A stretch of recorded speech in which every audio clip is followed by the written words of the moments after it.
Hello, hello, Gemini Collective. Kamusta po kayong lahat? Ako po ito si James from James Tarot PH. Ito po ang inyong weekly reading for July 27 hanggang August 2. Tatawid po tayo ng bagong buwan. Ano po naghihintay sa inyo? But first, ihanda mo na mga Gemini ay yung isang tanong para po sa ating isang tanong, isang sagot. Kung meron po kayong pangmalakasang one question, hawakan niyo po yan at sa dulo po atin po yung babasahin by using these cards. Okay? Let's begin. Inhale and exhale. Holy Spirit, Spirit guides, guide us for today. Your cards for the week. Ooh, nice. Siya nga pala mga mahal kong Gemini, maraming salamat po sa lahat po ng mga hindi nag-i-skip ng ads, nagla-like, nagsha-share, nagko-comment, at patuloy po sumusuporta sa atin every time po na meron tayong libreng reading para po sa inyo. Mga Gemini, sa mga bagong subscribers po natin, hello, hello. Welcome po sa ating channel. Naway nag-enjoy po kayo sa ating reading every time po na meron tayong libreng reading para sa inyo. So, please help me. Do not skip your ads. Okay? Salamat po. So, in the background, meron kang the High Priestess.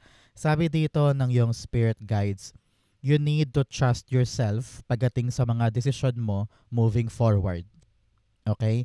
Kung ano yung tawag ng damdamin, kung ano yung parang nafe-feel mo, gut instinct mo about something or someone, kailangan mo yung panindigan, katigan, at huwag i-ignore or huwag daw isang tabi. No? May mga bagay kang parang malabo, hindi sigurado, pero sa loob-loob mo, merong malaking push or malaking urge na parang, halimbawa, ito yung dapat kong gawin pero nafe-feel mo ngayon na teka parang hindi yan ang dapat kong gawin, hindi yan ang dapat kong sabihin, hindi yan ang dapat kong puntahan, parang ganun eh. Meron kang hindi maipaliwanag na nararamdaman about something at susundin mo yon.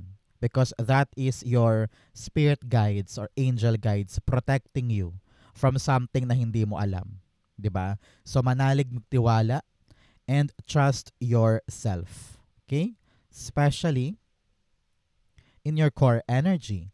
Meron kang the 9 of Wands. Naku, pagod ka na about sa mga ginagawa sa buhay mo, no? Minsan di mo alam kung dapat ko ba bang ituloy, dapat ko na bang sukuan, dapat ko bang pag-effortan pa ito, eh ang dami ko ng beses nag-try, hindi ko na alam kung may patutunguhan pa ba, 'di ba? Pero heto palagi ang puso mo, heto palagi ang intuition mo telling you na huy, laban pa tayo. Huy, meron pa tayong dapat gawin. Huy, meron pa tayong dapat ibigay or um, tsansa, no, na kailangan kunin. Narinig ko rin dito na parang meron kang pinapagawang bahay ba? Meron kang pinapakumpuni? Meron kang pilit mong inaayos pero pagod ka na? Or parang gusto mo nang sumuko, gusto mo nang bumitaw? Pero heto ka pa rin palagi every single time. You are pushing yourself to your limit and believing in yourself. Sabi mo nga, kung walang ibang magtitiwala, kahit ako lang yung gagalaw, kaya ko. Pero hindi mo susukuan yung isang bagay na alam mong para sa'yo. Siguro nga pagod ka, pero nandun pa rin yung pag-asa na what if, di ba? What if magbago to? What if makayanan ko to? You have the 9 here. Malapit ka nang matapos. Malapit ka nang matapos sa isang bagay. Ngayon ka pa ba susuko? Ngayon ka pa bibitaw, di ba? 9 of Wands.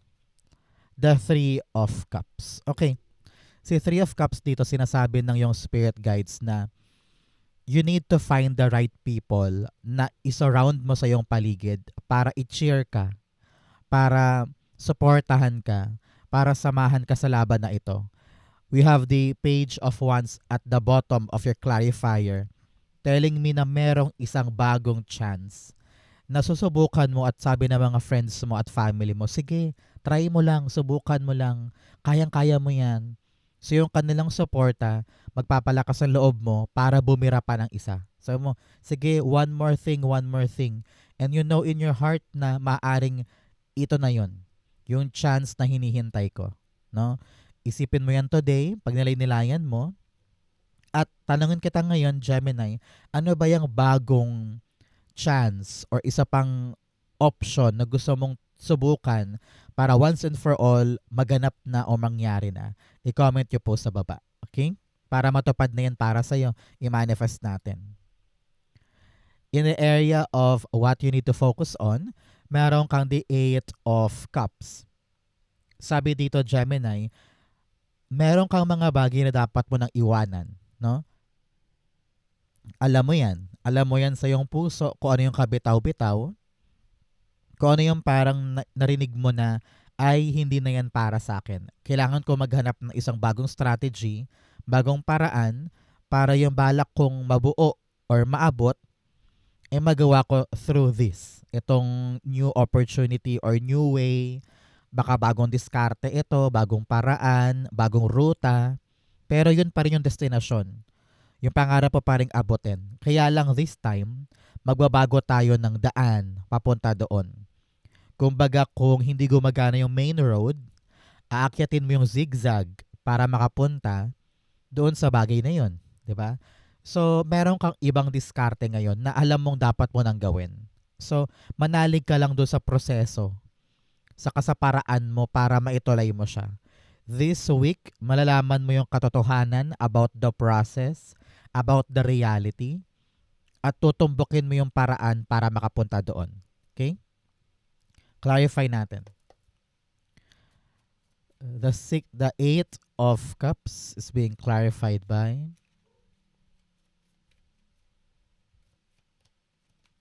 the 6 of Wands. Nice. Sabi dito ng yung spirit guides, victorious. Matagumpay daw yung bagong paraan na gagawin mo. Okay? Hindi man ito madali o hindi man ito pamilyar para sa'yo, pero yan yung pinakamabisang paraan para mapanalunan mo or magawa mo na ng successful itong pinaghihirapan mo. Sabi dito, mag-focus ka lang dyan. Maraming mga tao sa paligid mo ang maaaring pumuna sa'yo na bakit ganyan Gemini, bakit ganyan ang gagawin mo, dapat ganito, dapat ganyan. Pero ikaw, you know it by heart. You know it by heart na ito yung best way to approach something or to win something. At the bottom, you have the 10 of Cups. Isipin mo lagi para sa pamilya, para sa future, para sa long-lasting happiness, kung ano naman tong isusugal kong paraan na medyo kakaiba, medyo hindi ka rin sure, pero sabi mo, baka ito na yung paraan ko. No? So, kailangan lagi mong isipin yung angkla mo, pamilya, yung kanilang future, yung aming buhay, yung aming utang, ganyan, para magawa mong ipaglaban itong nag-iisang bagong paraan na magpapanalo sa'yo. Okay? Kailangan mo yung, alam mo yung tapangan ngayon para maisabuhay siya. Kasi kung kulang ka sa tapang, walang mangyayari, di ba? So, it's all about you trusting your instinct sa bawat gagawin mo. Okay? So, mga mahal kong Gemini, kwentuhan time.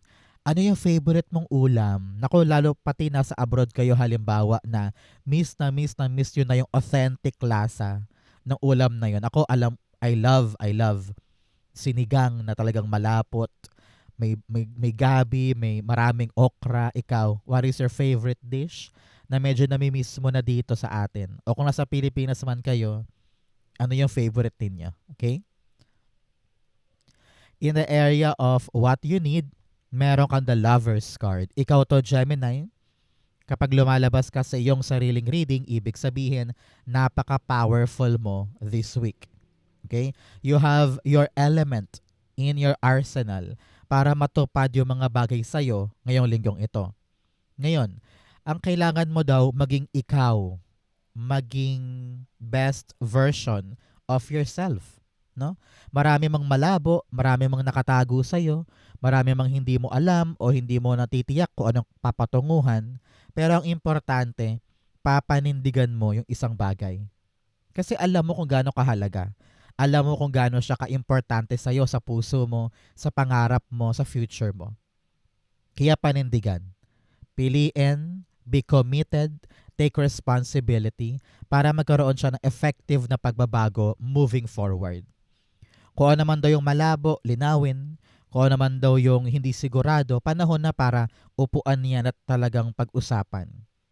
Kung may asawa ka man po or love life ngayon, sabi dito lahat ng issue dapat pag-usapan na. Nang sa ganon, hindi ka na nahihirapan about something. Okay? Magmamatter yan hindi lang sa partner or asawa, pwede rin sa kapatid, sa magulang, sa best friend, no?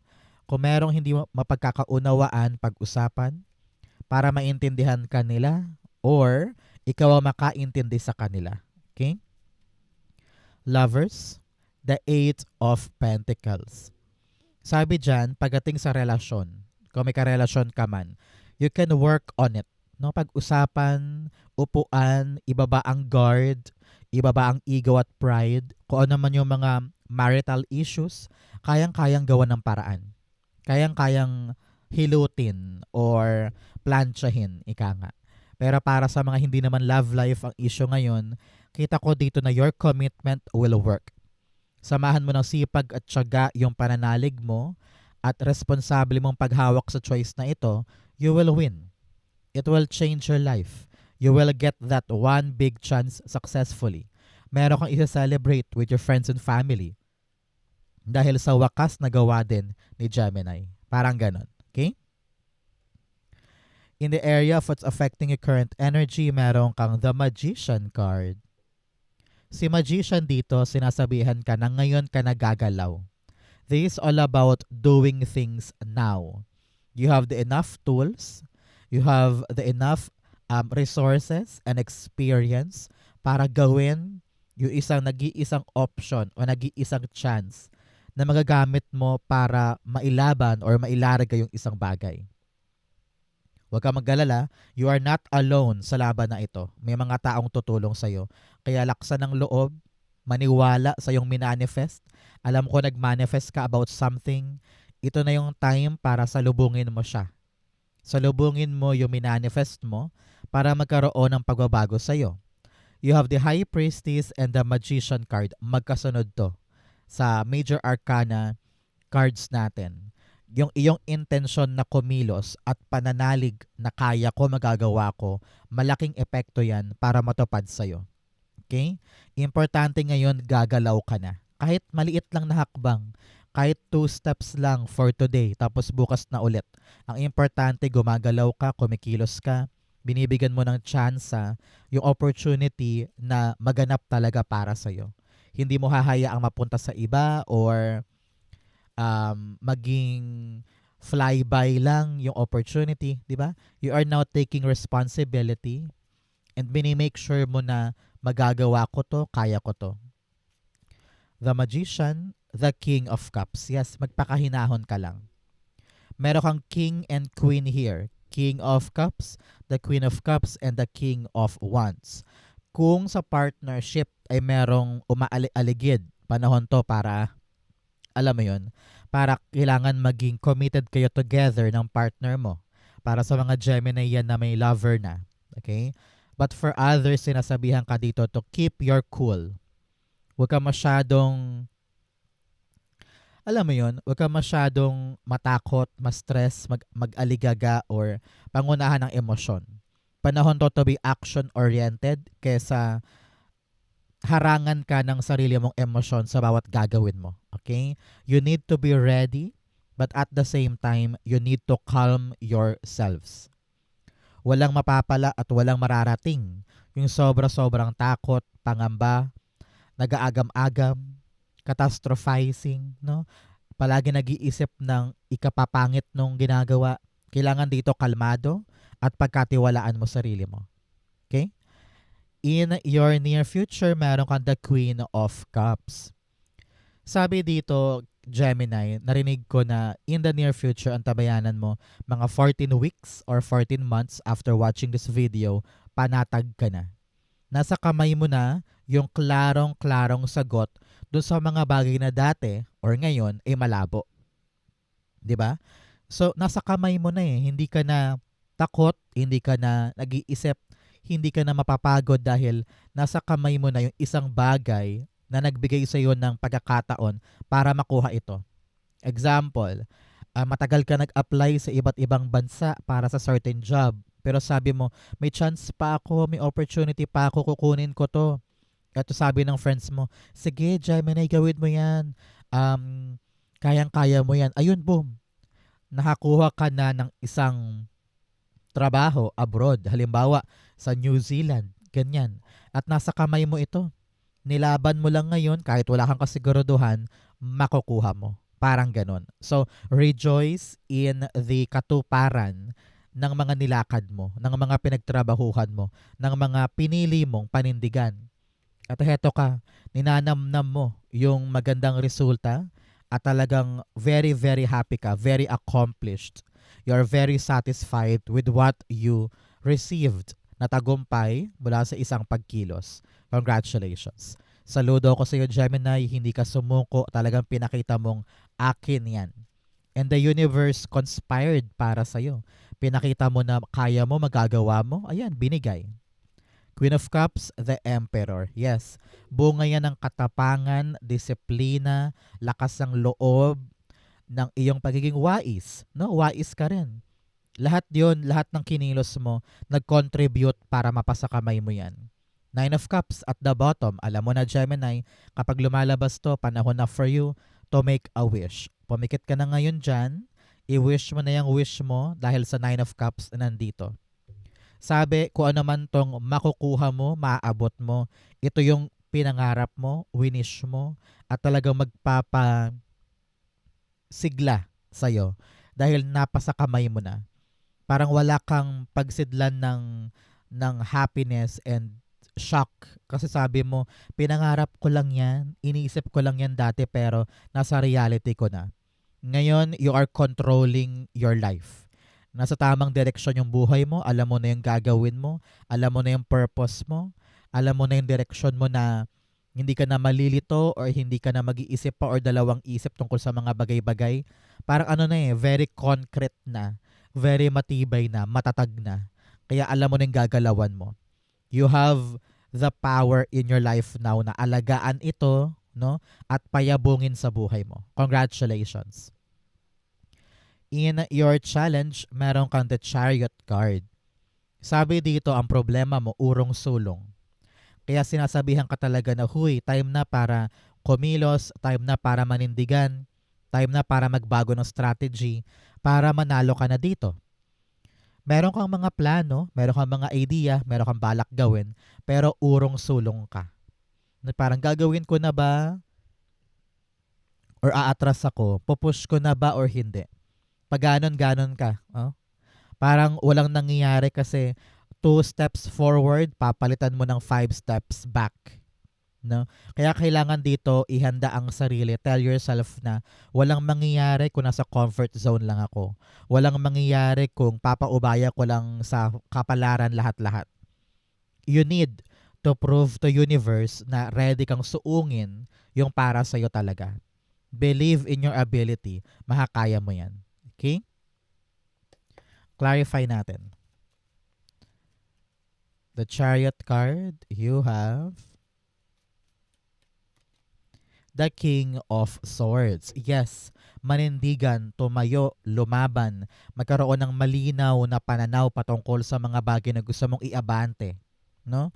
Sun card, you are waiting for the good news. You are waiting for the clarity. You are waiting for the happy endeavor pagdating sa isang bagay. Kung naghihintay ka ng desisyon or hatol or go signal mula sa taong ito, baka panahon na para kausapin siya kung may aasahan ka ba sa isang bagay, itutuloy pa ba natin to, meron ba akong mapapala dito, ano yung update, ganyan. Kausapin mo na para malaman mo yung next action mo. Kung dediretso ka ba, kung tayo ba'y hopeful pa din, or tayo'y lalaya na dito at maghahanap ng bagong paraan. Parang ganyan. So, ang kilos mo ay nakasalalay sa desisyon ng isang tao. Kausapin, be positive, be joyful, be excited para dito. Na parang wag kang maglagay ng nega sa gagawin mo. And just charge forward. No? Kailangan maramdaman mo na handa na ako, ready na ako. I'm gonna think positive and I will push this through. Okay? Importante yan. In your fortune, meron kang the King of Wands. Napakaganda nito, nasa fortune area, ibig sabihin, gugulong na yung plano mo. Kung ano man itong balak mong gawin na isang bagong strategy at paraan, it will work out para sa'yo. Kahit pa maraming tumutulig sa or hindi sumasang-ayon, no? Kailangan mong panindigan itong bagay na ito. Have that fighting spirit to move forward. At kitang-kita ko dyan na ikaw yung mamamayani. You will see na possible pala, kayang-kaya ko pala. Kaya bibira ka na ngayon. Congratulations. Whatever na na-stall or tumagal noon, ngayon ay aandar na. Congratulations, okay? King of Wands, the Knight of Pentacles. Yes, gumugulong na yung plano, hahakbang ka na, wala nang hinto, wala nang paatubili pa. Kung dati puro ka naghihintay pero ngayon, didire-diretso na yan. Hindi to madali ha, hindi to mabilis, pero at least umaandar na. Kaya kailangan talaga tutok ka dito at hands-on ka dyan, bawat aspeto nandun ka, active ka, para makita mo yung magandang andar paabante ng plano mo. Okay? Knight of Cups, talagang kailangan dedicated ang puso mo dyan, mahal na mahal mo yan, para magkaroon ng development kaagad. At maisip mo kaagad kung ano yung mga pantapal kong solusyon along the way. Basta importante sa iyo to, ilaan mo yung puso mo dyan, it will be good for you. Okay? In your divine messages, meron kang the 5 of Wands. Iwas sa mga away, problema, sigalot, no? Pick your battles. Hindi lahat ng issue dapat may boses ka. Hindi lahat ng topic online ay bibira ka. Hindi lahat ng kwentuhan sa pamilya or away ni ganto, away ni ganyan ay sasali ka doon, no? Learn to conserve your energy. Ilagak mo na lamang yan sa mas importanteng bagay kaysa mangialam or makigatong sa mga problema ng iba. Kung problema mo man to or away mo to, no, you know, you need to detach. Kailangan mong lumayo sa negative energy na yan. 5 of Wands. Yes, you have the 2 of Wands. Hanapin mo yung bigger picture. Lagi mo isipin, worth it ba na makipag-away ako sa mga toxic na to or liliban na lang ako or lalayo na lang ako para mas tahimik, para walang pornada yung mga pangarap ko sa buhay. Yung mga chismisan dyan sa kapitbahay, sa trabaho, sa GC, no? Let it go. Hindi worth it yan. Mag-focus tayo sa ating kinabukasan. Okay? Outcome mo yan, bigyan mo na kita ng fortune cards. You have Eagle, triumph over obstacle and troubles. Panalo daw laban sa mga problema, laban sa mga kinakaharap mo. Congratulations. Kinonfirm. Yung bagong chance, yun ang panalo mo. You have ladder, climbing towards success. Yes, yes. Umaakyat ka na sa hagdan ng pangarap mo at tagumpay. Paunti-unti ito kaya idire-diretso mo. You have parrot. Someone will gossip about all of your secrets. Sabi dito, meron talagang away na maaaring maganap tungkol sa mga taong, alam mo yun, walang magawa sa buhay. Kaya importante, you know how to carry yourself and you know kung ano yung mga laban na dapat mo lang i-let go at wag nang pansinin. You have arrow, you're on the right path. Sabi dito, nasa tamang landas ka, especially pagdating sa iyong pangarap at plano. Congrats po. Ang outcome ni Gemini for July 27 hanggang August 2, the Moon card. Yes, both cards are telling me talaga na merong mga bagay na nakatago sa'yo or hindi mo alam. Okay lang yun. Because those things ay mag-a-arise at the right time. Kung kailan mo siya dapat maintindihan at malaman. Ngayon, sa kabila ng mga kalabuan or hindi sigurado or walang katiyakan, ang importante merong kang faith. Faith kay God, faith sa iyong sarili na kahit gaano to kalubak, kahit gaano to kahirap, idediretso ko to. I believe I can do this. I believe I can fight for this. And I will show the universe na kaya ko, magagawa ko, maabot ko. Okay? Panahon to para patunayan na you will succeed in whatever you're doing. Tumilapon, the devil card. Yes. Sabi dyan, Panahon na para lumaya ka sa mga takot mo, sa mga lumang pangarap, sa mga lumang bagay, sa mga maling tao, sa mga kinakatakot dati, no? Palayain mo ang sarili mo sa mga trauma, issues, heartbreak, wrong people, toxic people. Kapag nagawa mong i-let go sila at lumaya sa kanila, didire-diretso ka na sa bagay na alam mong kaya mo. Wala nang pipigil, walang manda-down, walang magpapababa ng fighting spirit mo. Kaya panahon to for you to set yourself free from the past and negativity para maituloy mo na to. Okay? Kailangan dito yung tapang, independence, at labis sa tiwala sa iyong kakayanan at saka sa Diyos. Very important yan para sa'yo. Okay? So mga Gemini, dako na tayo sa yung isang tanong, isang sagot. Pumikit ka na ngayon.